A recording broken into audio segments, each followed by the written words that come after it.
আমার পিছনে যে মেশিনটা দেখছেন আস্ত বড় ঘুরছে, এটা কিন্তু মূলত একটা ফিল্টার। এই ফিল্টারটা সিস্টেমটা আপনাদের দেখায়, কত সুন্দর একটা সিস্টেম। এখানে দেখছেন এগুলা কিন্তু ফিল্টার থেকে বের হওয়া বর্জ্যগুলো যাচ্ছে এইখানে কিন্তু ফিল্টার। আর ফিল্টারের এই যে এখানে দেখাও যে এখানে ভিতরে যে দেখছেন এটা কিন্তু মূলত আখের রস। আমি এখন বর্তমানে আছি কেরওয়ান কোম্পানি বাংলাদেশ লিমিটেড এইখানে।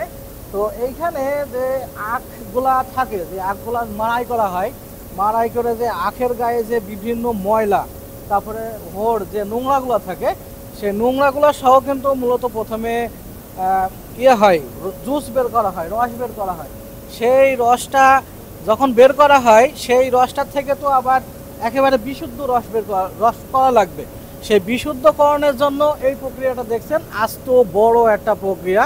কত বড় প্রক্রিয়া দেখে আপনারা বুঝতে পারছেন। এর গায়ে যে কালো কালো অংশগুলো দেখছেন, এইগুলা কিন্তু মূলত আখের রসের ভিতরে থাকা যে ময়লা, সে ময়লাগুলো দেখুন কত সুন্দর সিস্টেম। আর এইটা কিন্তু মূলত একটা ফিল্টার, কত বড় একটা ফিল্টার আপনারা দেখছেন। এই ফিল্টারটা থেকে কিন্তু মূলত যে আখের যে রসটা, সেই রসের মধ্যে যে ময়লাগুলো থাকে, সেই ময়লাগুলা কত সুন্দরভাবে, কত সুন্দর সিস্টেমে দেখুন, কত সুন্দর অত্যাধুনিক প্রযুক্তির মাধ্যমে সেই ময়লাগুলা বের করে, মানে একেবারে আলাদা করে ফেলা হচ্ছে। আর সেই ময়লাগুলা দেখছেন এখানে পড়ে যাচ্ছে। আর এই পড়ে যাচ্ছে, এটা কিন্তু আবার নিচে চলে যাচ্ছে, এগুলা কিন্তু নিচে চলে যাচ্ছে। নিচে চলে যেয়ে এটা কিন্তু তৈরি হবে মূলত সার, একেবারে প্রাকৃতিক জৈব সার তৈরি হবে। আপনারা দেখছেন কত সুন্দরভাবে কালেকশন করা হচ্ছে জৈব সার তৈরি করার জন্য। খুবই ভালো একটা সিস্টেম দেখছেন। এই রস থেকে, রসের ভিতরে যে ময়লা, সেই ময়লা থেকে কত সুন্দরভাবে তৈরি করা হচ্ছে এই এগুলা। এই যে এটা আসলে খুবই গরম, আমি একটু হাত দিয়ে দেখলাম। এটা কিন্তু মূলত এখন সার তৈরি হয়ে যাবে। এটা দেখালে আপনারা বুঝতে পারবেন। এখানে বেলচা ছিল, দেখাচ্ছি কিছুক্ষণ পরে। তো দেখছেন কত সুন্দর একটা সিস্টেম, এইগুলা কিন্তু মূলত সার তৈরি হয়ে যাবে। কত সুন্দর সিস্টেম ওইখানে দেখায়।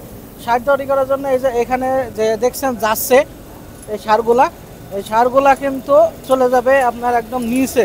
নিচে ট্র্যাক্টর রাখা আছে, নিচে ট্র্যাক্টর রাখা আছে। এই যে ট্র্যাক্টরের ট্রলি এখানে দেখা যাচ্ছে, দেখাও। এই যে ট্র্যাক্টরের ট্রলিতে দেখছেন, ট্রলি রেডি আছে, ট্রলিতে যে পড়ছে এখান থেকে চলে যাবে আপনার একেবারে সার তৈরি করার একটা কারখানা আছে, সেইখানে আবার এইগুলা, এই ময়লাগুলা প্রসেস করে একেবারে সম্পূর্ণভাবে সার তৈরি হয়ে যাবে। দেখছেন কত সুন্দর একটা সিস্টেম আর কত বড় একটা ফিল্টার। এই ফিল্টারের মাধ্যমে রসটাকে কত সুন্দরভাবে বিশুদ্ধ করা হচ্ছে। আর বিশুদ্ধ করার পরেই কিন্তু দেখছেন যে ময়লাগুলো থাকে, সেই ময়লাগুলো থেকে সারও তৈরি করে ফেলছে।